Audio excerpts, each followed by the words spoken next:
नमस्कार दोस्तों, आप लोगों का हमारे चैनल पर फिर से एक बार स्वागत है। दोस्तों, एसएससी एमटीएस 2024 के प्रीवियस ईयर क्वेश्चनों के सीरीज पर लगातार हम लोग नज़र बनाए हुए हैं और इसी क्रम में आज 4/9/2023 का थर्ड शिफ्ट का क्वेश्चन लेकर आया हूं। दोस्तों, आप लोग लाइक सब्सक्राइब शेयर करते रहिए और हमारे सभी सेट का लुत्फ़ उठाते रहिए। इसमें दोस्तों जीके जीएस एवं करेंट सभी का व्याख्या करता हूं एवं करेंट क्वेश्चनों का अपडेट करके देता हूं, जो कि आप लोगों को बहुत ही लाभदायक सिद्ध होगा। और इस तरह से हमारे चैनल पर बने रहें। बहुत सारे सेट यूट्यूब पर देखते होंगे दोस्तों और मेरे सेट से भी कंपेयर करते होंगे, आपको बहुत कुछ सीखने को मिलता होगा। देखते हैं किस तरह से। पहला क्वेश्चन है, भारत की जनगणना 2021-11 के अनुसार किस राज्य केंद्र शासित प्रदेश में लिंगानुपात सबसे कम है? तो दोस्तों 2011 का जनगणना हुआ था, उसमें दमन और दीव जो है वहाँ लिंगानुपात सबसे कम होता है। लिंगानुपात से आप क्या समझते हैं दोस्तों? तो प्रति हजार पुरुष पर महिलाओं की संख्या को लिंगानुपात बोलते हैं।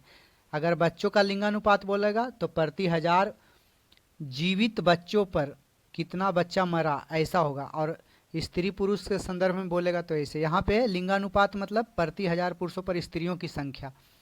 दोस्तों, जनगणना की शुरुआत सर्वप्रथम लॉर्ड मेयो के शासनकाल में 1872 ईस्वी में हुआ था, जबकि नियमित जो जनगणना है जो हर एक 10 साल पर अभियंतराल में हो रहा है वो 1881 में लॉर्ड रिपन के द्वारा कराया गया था।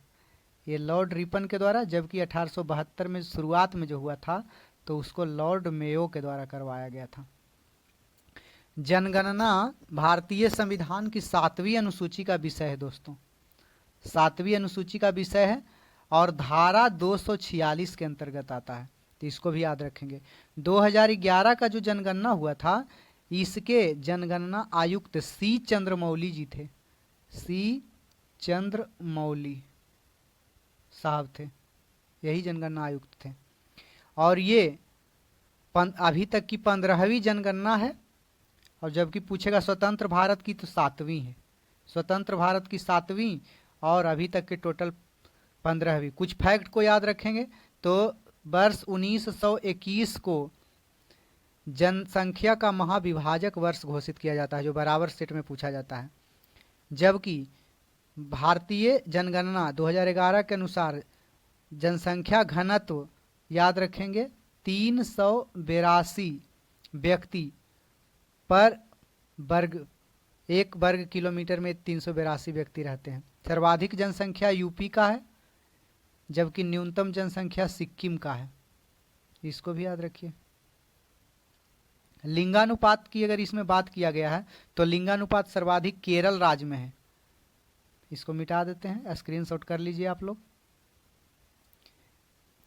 अगर लिंगानुपात केरल की बात करें तो केरल में 1084 महिलाएं प्रति हजार पुरुषों पर है, जबकि सबसे कम हरियाणा में 879 महिलाएं 1000 पुरुषों पर है।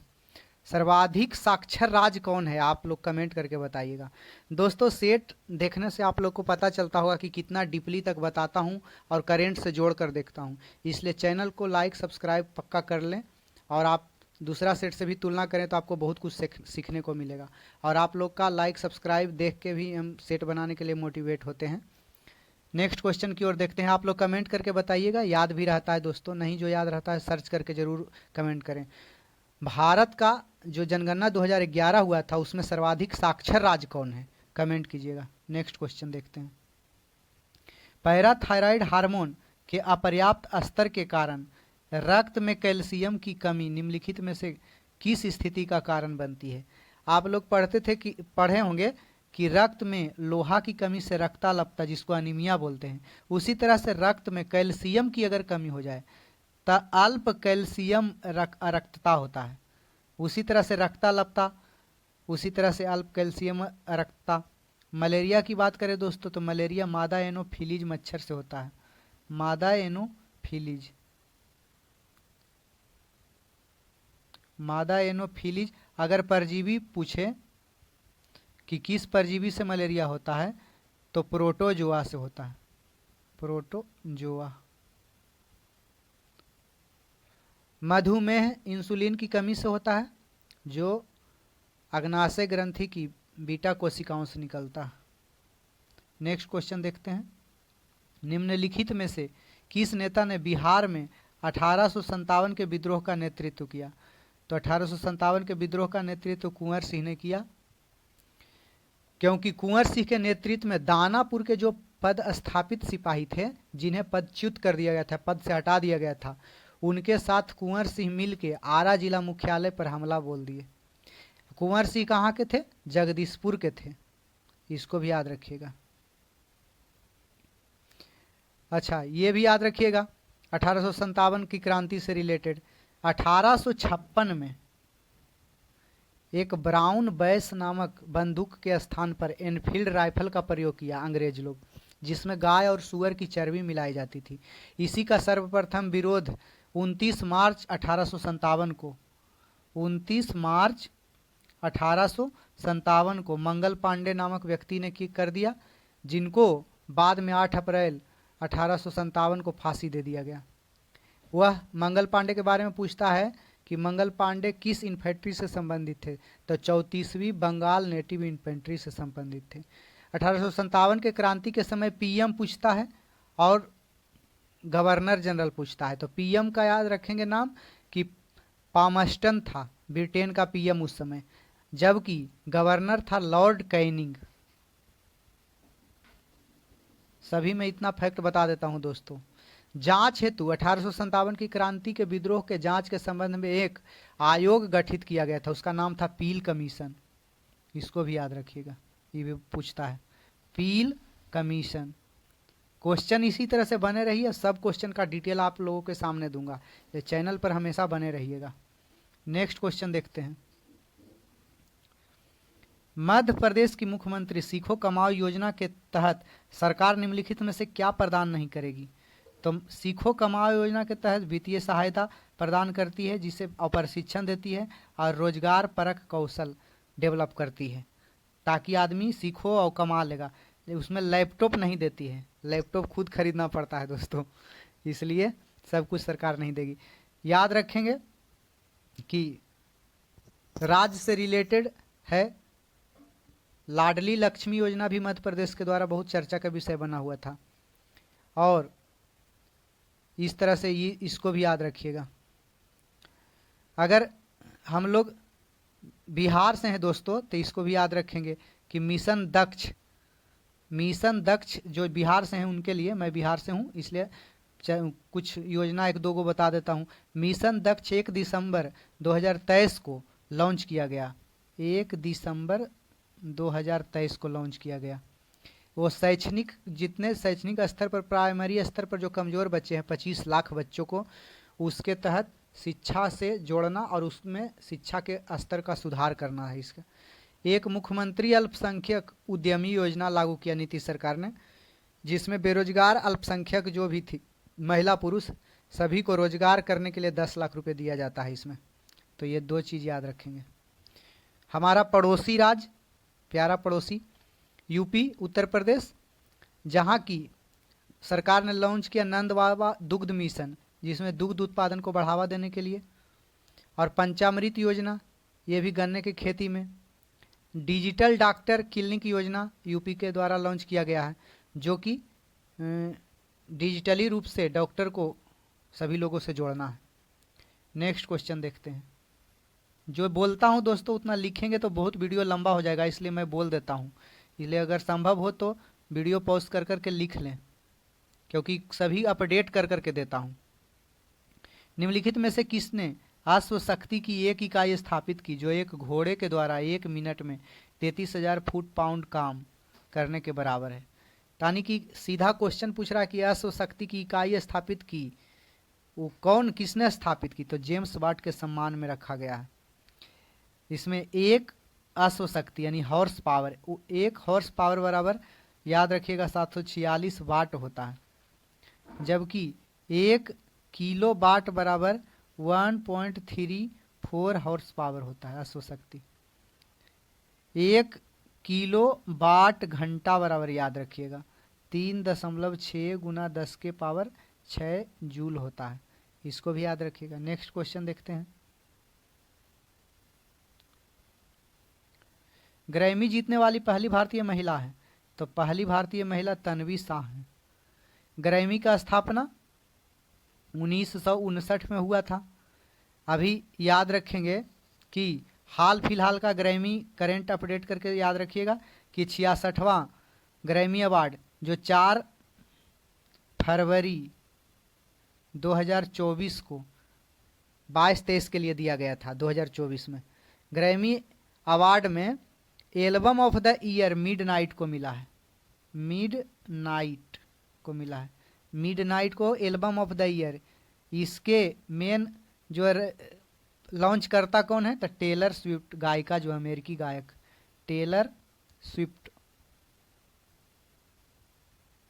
और सर्वश्रेष्ठ वैश्विक संगीत एल्बम, इसको तो रट ही लीजिएगा, शंकर महादेवम एवं जाकिर हुसैन के ग्रुप को मिला है। और उनके ग्रुप का नाम क्या है, फ्यूजन बैंड। इसको याद रखिएगा, हो सके पूछ ले, फ्यूजन बैंड। यानी कि शंकर महादेवन जो हमारे संगीतकार हैं और जाकिर हुसैन तबला वादक हैं, इनका एक ग्रुप है, उस ग्रुप का नाम है fusion band group. Fusion band group में उसी को मिला है Grammy award. Song of the year तो what was I made for, what was I made for, ये बिली इलिश के द्वारा है। बिली इलिश वो सिंगर हैं, उन्हीं का गाया हुआ है। नेक्स्ट क्वेश्चन देखते हैं। भारत में सूक्ष्म वित्त संस्थानों की संवहनीयता से संबंधित आयाम क्या है, तो सूक्ष्म वित्त संस्थानों की संवहनीयता मतलब तरलता, फैलाव से संबंधित क्या है, तो दाता निधि पर निर्भरता। अगर सूक्ष्म वित्त संस्थान को सहायता अनुदान राशि नहीं मिलेगा तब ये विकास नहीं कर पाएगा। बाकी उचित लाभ मार्जिन, सीमित सामाजिक प्रभाव या अत्यधिक ब्याज दरें, ये सब इसको आगे संवहनीयता के लिए ज़रूरत नहीं है ये सब। लेकिन छोटे मोटे जब तक उसको आगे बढ़ने के लिए कुछ भंडार मिलेगा नहीं, निधि, दाता निधि, कुछ आगे व्यवसाय करने के लिए पैसे, तब तक ये आगे नहीं बढ़ेगा। नेक्स्ट क्वेश्चन देखते हैं। SHG बैंक लिंकेज आंदोलन के महत्वपूर्ण लक्ष्य का नेतृत्व RBI के समर्थन से डैश ने किया, तो SHG इसका फुल फॉर्म होता है दोस्तों सेल्फ हेल्प ग्रुप, स्वयं सहायता समूह। किसके समर्थन से शुरू किया गया था, नाबार्ड के सहयोग से शुरू किया गया था। याद रखेंगे नाबार्ड की स्थापना 1982 में हुआ था। इसका मुख्यालय मुंबई में है, इसको भी याद रखिएगा, मुंबई में। अभी वर्तमान में इसका जो हेड हैं वो साजी केवी है, इनका पूरा नाम है साजी केवी। यह देखिए सेबी है, सेबी का स्थापना इसका भी याद रखिएगा 1988 में हुआ था। आप लोग कमेंट करके बताइएगा, इसको जरूर नहीं याद है तो सर्च करके बताइएगा। नाबार्ड बैंक की स्थापना किस समिति की अनुशंसा पर हुई, नाबार्ड बैंक का स्थापना, नाबार्ड की स्थापना कौन समिति के आधार पर हुआ। नेक्स्ट क्वेश्चन देखते हैं। भारत सरकार अधिनियम 1935 के बारे में कथन पर विचार कीजिए कि क्या क्या हुआ। कहता है यह अधिनियम ब्रिटिश संसद द्वारा अधिनियमित किया गया था, तो बिल्कुल सही, क्योंकि भारत आज़ाद नहीं था तो भारत के लिए कानून, भारत तो आज़ाद 1947 में हुआ, तो 1947 से पहले हमारे देश पर अंग्रेज़ों का हुकूमत था, तो अंग्रेज़ हमारे लिए कानून बनाते थे। तो अंग्रेज कानून कहाँ बनाते थे, तो ब्रिटिश संसद में 1935 में। तो पहला बिल्कुल सही है। यह अधिनियम को भारत और बर्मा सरकार के लिए दो अलग अलग अधिनियमों में विभाजित किया गया था, तो बिल्कुल सही है। 1900 ये जो है अधिनियम तीसरा कहता है यह अधिनियम 1 अप्रैल 1935 से प्रारंभ किया गया था, तो बिल्कुल गलत है। यह अधिनियम 1 अप्रैल, ये बिल्कुल सही है, 1 अप्रैल और 1935 नहीं बल्कि 1937 से लागू किया गया। इसके बाद भारत से बर्मा को अलग मतलब रखा गया, मतलब स्वतंत्र रूप से उसका अलग देश बनाया गया उसको। तो इसको याद रखेंगे कि भारत सरकार अधिनियम 1935 के तहत ये तो ब्रिटिश संसद द्वारा बनाया गया था। भारत और बर्मा को दो अलग अलग बांट दिया गया इसी से 1937 में, 1935 के अधिनियम से। तो इसको याद रखेंगे। नेक्स्ट क्वेश्चन, तो दोनों पहला और दूसरा दोनों सही, तीसरा गलत। 1 अप्रैल 1935 से नहीं बल्कि 1 अप्रैल 1937 से प्रारंभ किया गया था ये अधिनियम को। भारत सरकार द्वारा ग्रामीण युवाओं को स्वरोजगार हेतु प्रशिक्षण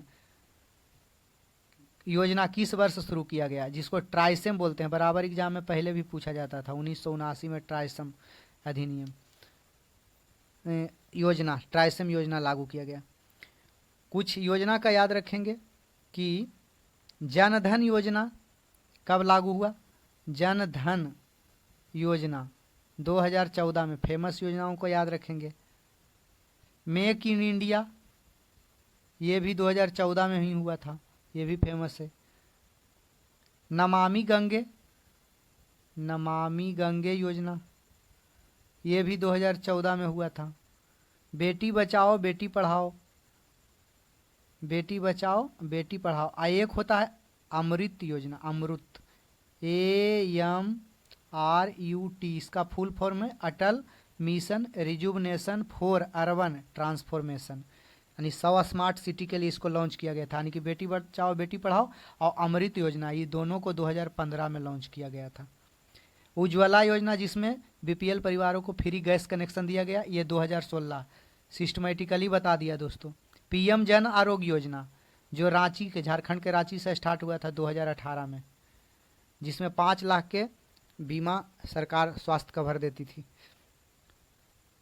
और अभी वर्तमान में याद रखेंगे हाल फिलहाल में PM सूर्य घर योजना लॉन्च हुआ है मात्र 13 फरवरी 2024 को, PM सूर्य घर योजना। नेक्स्ट क्वेश्चन देखते हैं। निम्नलिखित में से किस प्रसिद्ध क्रिकेटर सौरव गांगुली की आत्मकथा कौन सी है। तो ये a century is not enough, 1 century काफ़ी नहीं है। तो ये इनका है, मतलब ए शॉट एट हिस्ट्री, इसको याद रखेंगे कि ये शॉट अभिनव बिंद्रा का ये है। The dream of revolution Jayaprakash Narayan ji का है। और इन्होंने ही संपूर्ण क्रांति का नारा भी दिया था, जयप्रकाश नारायण। जबकि memories of my life and times ये बिपिन चंद्रपाल का है, ये बिपिन चंद्रपाल का, ये अभिनव बिंद्रा का, बिपिन चंद्रपाल अभिनव बिंद्रा। और the dream of revolution Jayaprakash Narayan. Next question देखते हैं। भारत की जलवायु का वर्णन करने के लिए प्रयुक्त सामान्य शब्द क्या है। तो भारत की जलवायु कैसी है ये पूछना चाह रहा है कि भारत के जलवायु के लिए आप कौन वर्ड इस्तेमाल करेंगे, कि शुष्क जलवायु या उष्णकटिबंधीय मानसून जलवायु या ध्रुवीय जलवायु, रेगिस्तानी जलवायु। तो रेगिस्तान पूरा भारत में थोड़ा ही है, ध्रुव प्रदेश में भारत आता ही नहीं है, अब पूरा सूखा भी नहीं है। उष्णकटिबंधीय मानसून जलवायु है भारत में। नेक्स्ट क्वेश्चन और याद रखेंगे अगर रखना है तो, कि दोपहर में वर्षा होता है भूमध्य रेखा पर। ISSF जूनियर विश्व कप 2023 में भारत ने कितने स्वर्ण पदक जीते। अभी हाल फिलहाल में हुआ था, शूटिंग वाला स्पोर्ट्स फेडरेशन है, इंटरनेशनल शूटिंग स्पोर्ट्स फेडरेशन। इसका जूनियर विश्व कप 2023 में भारत ने 6 गो स्वर्ण पदक जीता था। टोटल 17 पदक जीता था भारत, 6 स्वर्ण 6 रजत और 5 कांस्य, ऐसे करके टोटल 17 गो जीता था और सेकेंड स्थान पर था। जबकि फर्स्ट स्थान पर चीन 28 पदकों के साथ था। अच्छा, ये प्रतियोगिता कहाँ हुआ था। ISSF जूनियर विश्व कप दक्षिण कोरिया में। और भारत सेकेंड स्थान पर रहा। एक याद रखेंगे की fact, ISSF international sports shooting federation, इसका स्थापना 1907 में हुआ था। इसका म्यूनिख जर्मनी में इसका हेडक्वार्टर है। नेक्स्ट क्वेश्चन देखते हैं। वह सबसे शक्तिशाली हथियार कौन सा है जो संसद को कार्यकारी जवाबदेही सुनिश्चित करने में सक्षम बनाता है? तो अविश्वास प्रस्ताव। अविश्वास प्रस्ताव जो है वो संसद के को जवाबदेही सुनिश्चित करने में सक्षम करता है। ये अविश्वास प्रस्ताव एक ऐसा चीज़ है जो सरकार को यह बताता है कि हमको इस सरकार में विश्वास है या नहीं, या फिर ये मंत्री में विश्वास है या नहीं। ये सबसे शक्तिशाली चीज़ है, इसका सही से प्रयोग किया जाए तो सभी दल सचेत से रहेंगे और सभी मंत्री। दंडारी नृत्य, डंडारी नृत्य, मंडलियाँ, कोलम और राजगोंड जनजातियों की भागीदारी के साथ एक पखवाड़े तक दिवाली के त्यौहार के दौरान डैश का प्रदर्शन करती है? तो गुसाड़ी त्यौहार है। छऊ तो झारखंड, उड़ीसा और पश्चिम बंगाल के कुछ क्षेत्रों में। राउत नाचा छत्तीसगढ़ के यदुवंशियों यादवों के द्वारा मनाया जाता है।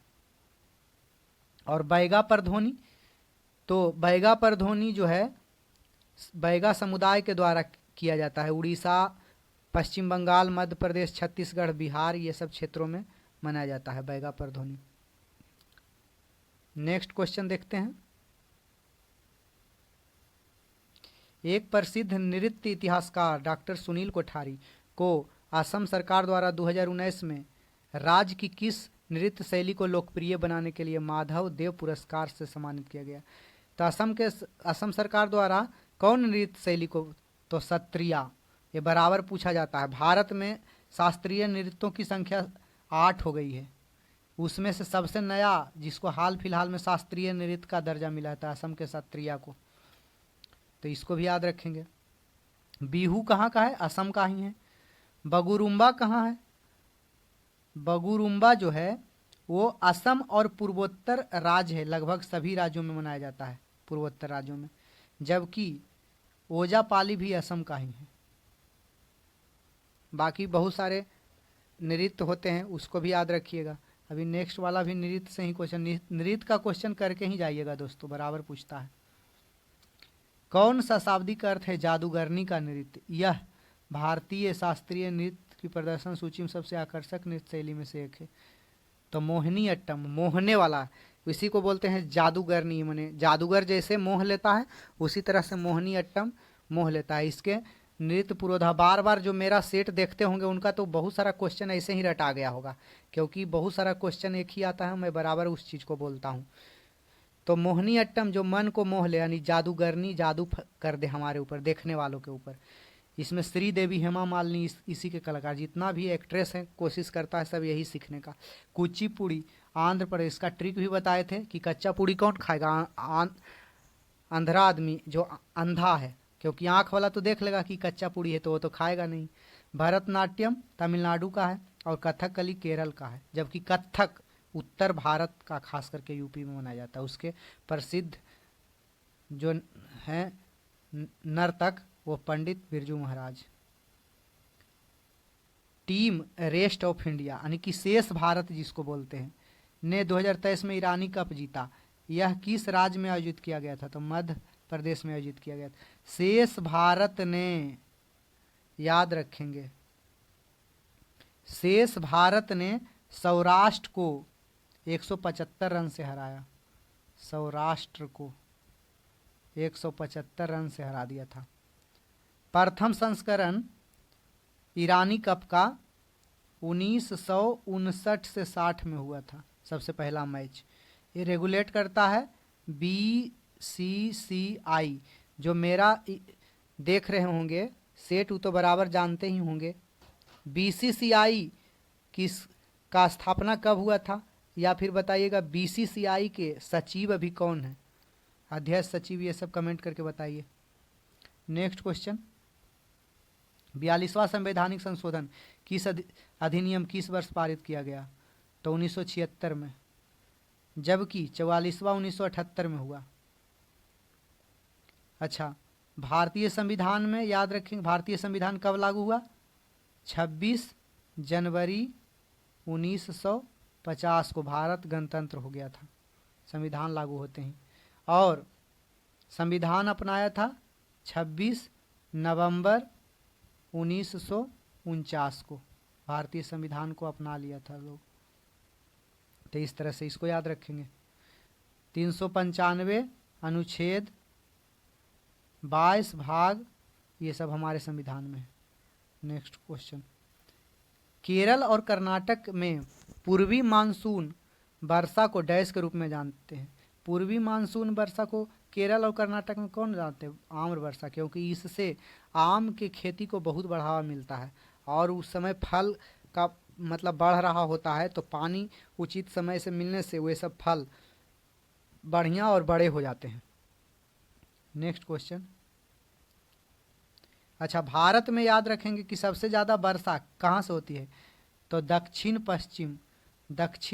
पश्चिम मानसून से, इसको याद रखिएगा।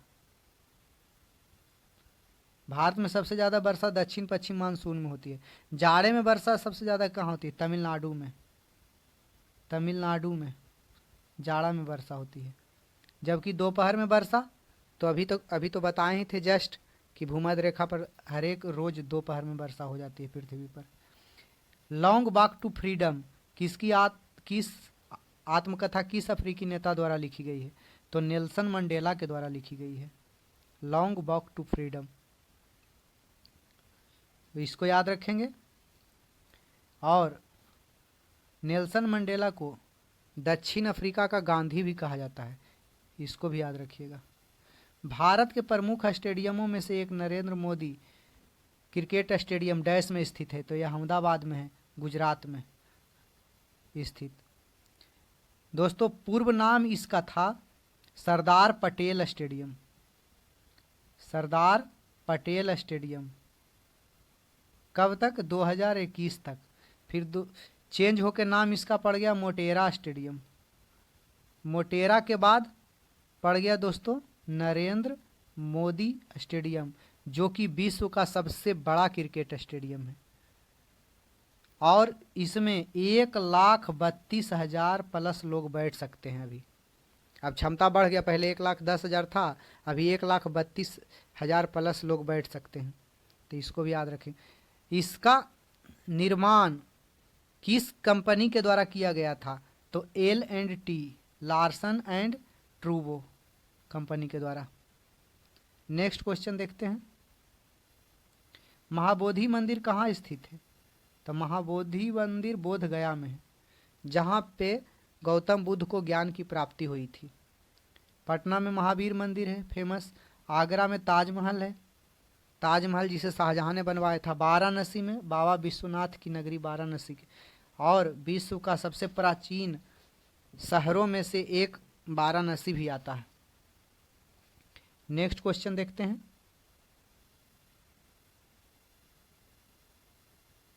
श्री जगन्नाथ जी मेला डैश में आयोजित किया जाता है? तो अलवर राजस्थान में आयोजित किया जाता है। राजस्थान में मरु महोत्सव मनाया जाता है। ऊंट महोत्सव, अंतर्राष्ट्रीय ऊंट महोत्सव मनाया जाता है। ऊंट महोत्सव कहाँ? बीकानेर में। ऊंट महोत्सव बीकानेर में। जबकि मरु महोत्सव, ऊंट क्या हुआ? बिक गया, ऊंट बिका, मैंने बेचने वाला आदमी आया कोई, वो बोला ऊंट बिका, तो ऊंट महोत्सव बीकानेर में। मरु मतलब मर गया, तो जैसलमेर,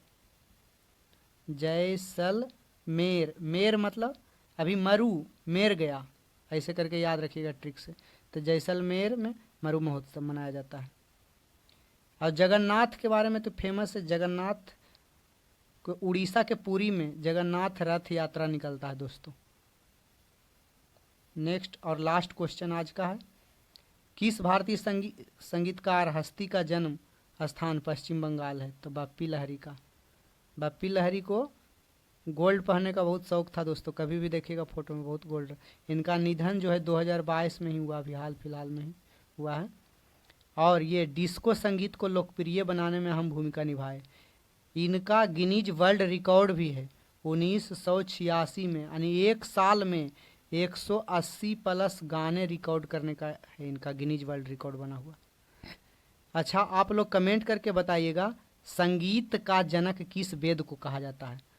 वेद का नाम बताइएगा, संगीत का जनक कौन वेद है? दोस्तों, आप इतना सेट सुने हैं, डिटेल सुने हैं, आपको समझ में आ गया होगा कि किस तरह से मैं बता रहा हूँ और करंट का अपडेट करके दे रहा हूँ।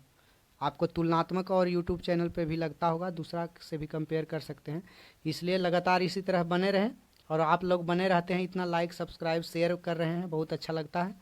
धन्यवाद। फिर से मिलते हैं एक नए सेट में।